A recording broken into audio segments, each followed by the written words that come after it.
खुलुमबाय बेयो बड'लेण्ड इंखं टेलिभिजन दिनै 20 एप्रिल 2025 रबिबारखालि सानसेनि बरादखौ नोंथांमोननि खाथियाव लाबोदों आं सदानन्द दैमारिया।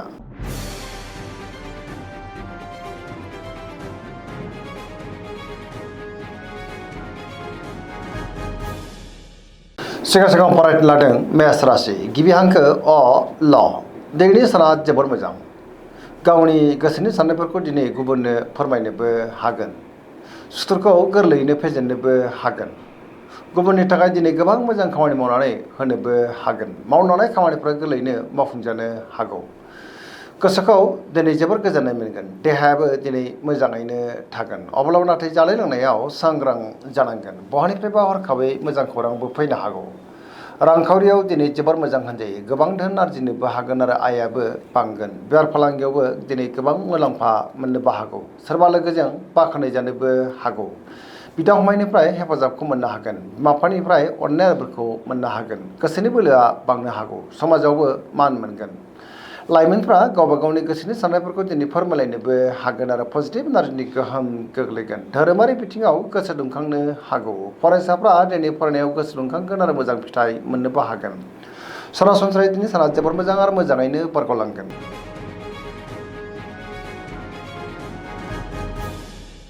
वृष राशि गिबि हांखो इ उ ब दिनैनि साना जोबोर मोजां।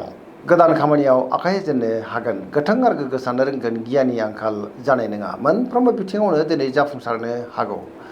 गोसोनि साननायफ्रा मोगथाङाव जाफुंगोन। गोसोखौ दिनै जोबोर गोजोननाय मोनगोन। गोसोआव बोलोआबो बांनो हागौ। मावनाय खामानिफ्रा गोरलैयैनो मावफुंजानोबो हागौ। समाजावबो दिनै मान मोननो हागोन। रांखावरियाव दिनै जोबोर मोजां होनजायो। गोबां धोन आरजिनोबो हागोन। बेफार फालांगियाव जोबोर मोजां मुलाम्फा मोननोबो हागोन। न'खराव दिनै बिसि फिसायनि गेजेराव अनलायनाय फैगोन। देहाया दिनै मोजाङैनो थागोन। बिमा बिफानिफ्राय हेफाजाबखौ मोननो हागौ। बहाबा दावबायोब्ला दिनै जोबोर मोजां आरो मोजाङैनो हान्थिनोबो हागोन। पजिटिभ एनार्जिनि गोहोम गोग्लैगोन।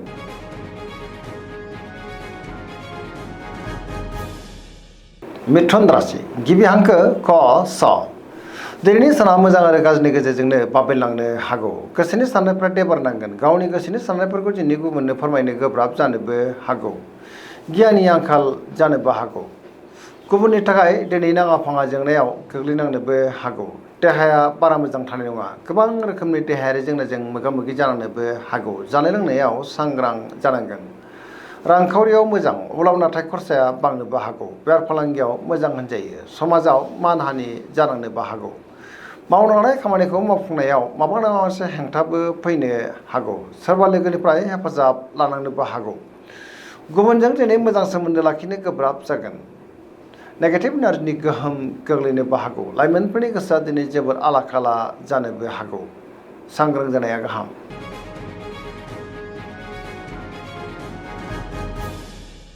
कर्कट राशि गिबि हांखो ड ह दिनैनि साना जोबोर मोजां।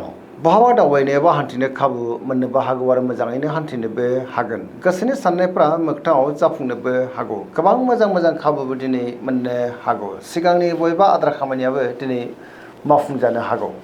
गोसोआव पजिटिभ साननाय फैगोन। गोथों आरो गोग्गो साननो रोंगोन। गियाननि आंखाल जानाय नङा। रांखावरियाव जोबोर मोजां। बेफार फालांगियावबो जोबोर मोजां होनजायो। गोबां धोन आरजिनोबो हागोन। न'खराव दिनै बिसि फिसायनि गेजेराव अनलायनाया बांनोबो हागौ। समाजावबो बयजोंबो मान होजागोन। देहाया दिनै मोजाङैनो थागोन।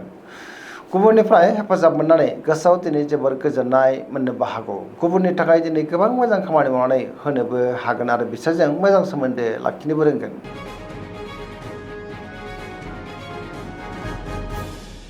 सिंह राशि गिबि हांखो म ट दिनैनि साना जोबोर मोजां। गावनि गोसोनि साननायफोरखौ दिनै लाइमोनफ्रा फोरमायलायनोबो हागोन। गोसोआव पजिटिभ साननाय फैगोन। गोथों आरो गोग्गो साननो रोंगोन। गियाननि आंखाल जानाय नङा। मावनाय खामानिफ्रा दिनै गोरलैयैनो मावफुंजानो हागौ। सोरबा लोगोनिफ्राय मोजां खौरांबो फैनो हागौ। बहाबा दावबायोब्ला दिनै जोबोर मोजां आरो मोजाङैनो हान्थिनोबो हागोन। रांखावरियाव जोबोर मोजां होनजायो। बेफार फालांगियावबो दिनै जोबोर मोजां मुलाम्फा मोनगोन। गोसोनि साननायखौ दिनै गुबुननो फोरमायनो हानानै गोसोआव जोबोर गोजोननाय मोनगोन। गुबुननि गोसोखौ दिनै गोरलैयैनो बोनोबो हागोन। देहाया दिनै मोजाङैनो थागोन। मोनफ्रोमबो बिथिङावनो जाफुंसारनो हागौ। पजिटिभ एनार्जिनि गोहोम गोग्लैगोन।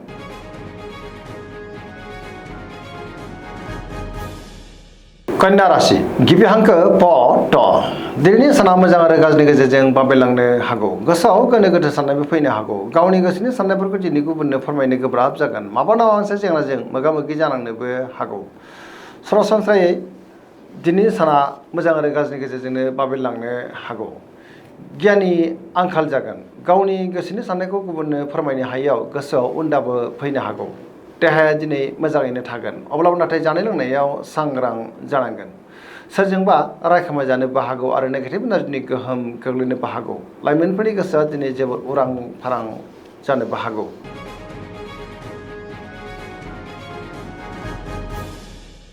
तुला राशि गिबि हांखो र ट दिनैनि साना जोबोद मोजां गोसोआव बोलो बांगोन गावनि गोसोनि साननायखौ दिनै गुबुननो फोरमायनोबो हागोन मावलांनाय खामानिखौ थि समावनो आरो गोरलैनो मावफुंनो हागोन देहाया दिनै मोजाङैनो थागोन बयजोंबो गोरोबनो रोंगोन सिगांनि बबेबा आद्रा खामानियाबो दिनै गोरलैयैनो मावफुंजानोबो हागौ रांखावरियाव जोबोर मोजां होनजायो बेफार फालांगियावबो दिनै जोबोर मोजां मुलाम्फा मोननोबो हागोन समाजाव बयजोंबो मान होजागोन गुबुननि थाखाय दिनै गोबां मोजां खामानि मावनानै होनोबो हागोन सेंग्रा सिख्लाफोरा जोबोर खुसि जागोन आरो गावबा गावनि गोसोनि साननायफोरखौ फोरमायलायनोबो हागोन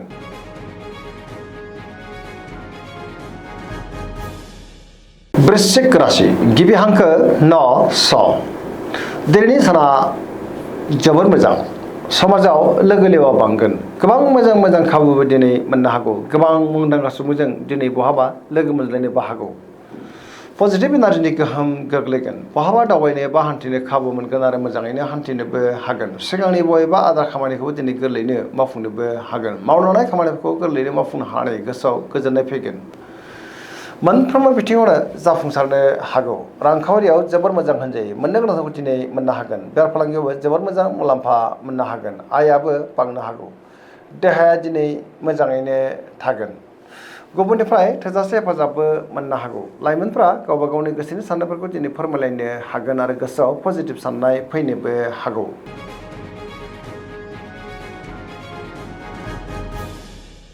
धनु राशि गिबि हांखो ध फ भ दिनैनि साना मोजां आरो गाज्रिनि गेजेरजोंनो बाबेलांनो हागौ गोसोआव गोनो गोथो साननायबो फैनो हागौ गावनि गोसोनि साननायफोरखौ दिनै गुबुननो फोरमायनो गोब्राब जागोन मावलांनाय खामानिफ्रा दिनै गोरोन्थि जानोबो हागौ गोसोनि साननायफ्रा देबोर नांनोबो हागौ रांखावरियाव दिनै बारा मोजां नङा नाङा फाङा खरसाया बांनोबो हागौ बेफार फालांगियावबो बारा मोजां नङा होनजायो सोरजोंबा थगायजानोबो हागौ देहाया दिनै मोजाङैनो थागोन अब्लाबो नाथाय जानाय लोंनायाव सांग्रां जानांगोन बिदा फंबायनिफ्राय हेफाजाब लानांनोबो हागौ बिसि फिसायनि गेजेराव अनलायनाया बांगोन अब्लाबो नाथाय नेगेटिभ एनार्जिनि गोहोमबो गोग्लैनो हागौ लाइमोनफोरनि गोसोआ दिनै जोबोद उरां फारां जागोन गावबा गावनि गोसोनि साननायखौ फोरमायलायनोबो गोब्राब जानोबो हागौ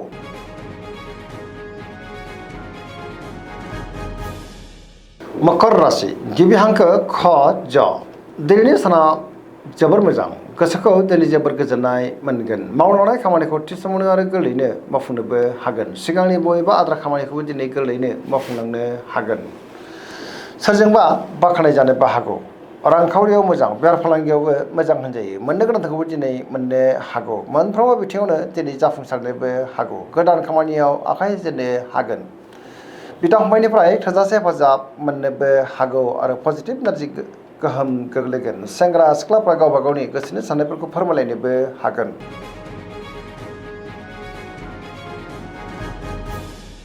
कुम्भ राशि गिबि हांखो ग स दिनैनि साना मोजां आरो गाज्रिनि गेजेरजोंनो बाबेलांनो हागौ गोसोआव गोनो गोथो साननायबो फैनो हागौ गावनि गोसोनि साननायफोरखौ दिनै गुबुननो फोरमायनो गोब्राब जागोन माबा नङा मोनसे जेंनाजों मोगा मोगि जानांनोबो हागौ गोसोआव उन दाहाबो फैनो हागौ बहानिफ्रायबा हरखाबै गाज्रि खौरांबो फैनो हागौ देहाया दिनै मोजाङैनो थागोन अब्लाबो नाथाय जानाय लोंनायाव सांग्रां जानांगोन रांखावरियाव बारा मोजां नङा होनजायो सोरजोंबा थगायजानो हागौ बिमा बिफानिफ्राय हेफाजाबखौ मोननो हागोन बहाबा दावबायनो एबा हान्थिनो खाबु मोननो हागौ आरो मोजाङैनो हान्थिनोबो हागोन अब्लाबो नाथाय नेगेटिभ एनार्जिनि गोहोमबो गोग्लैनो हागौ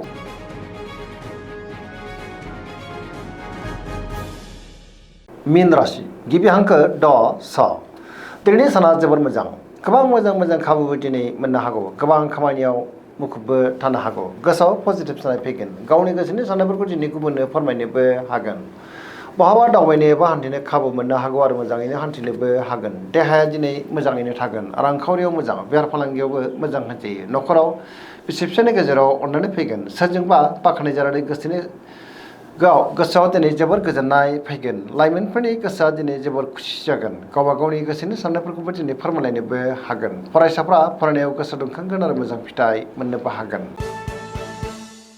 दिनैनि राशि फरायनाया एसेनोसै। जोबनायाव बेखौनो खावलायो जाहाथे नोंथांमोना सानफ्रामबो जोंनि बे बड'लेण्ड इंखं टेलिभिजनखौ नायबाय थायो आरो साबस्क्राइब खालामो, लोगोसे लाइक खालामो आरो शेयार खालामो। एसेनोसै, गोजोन्थों।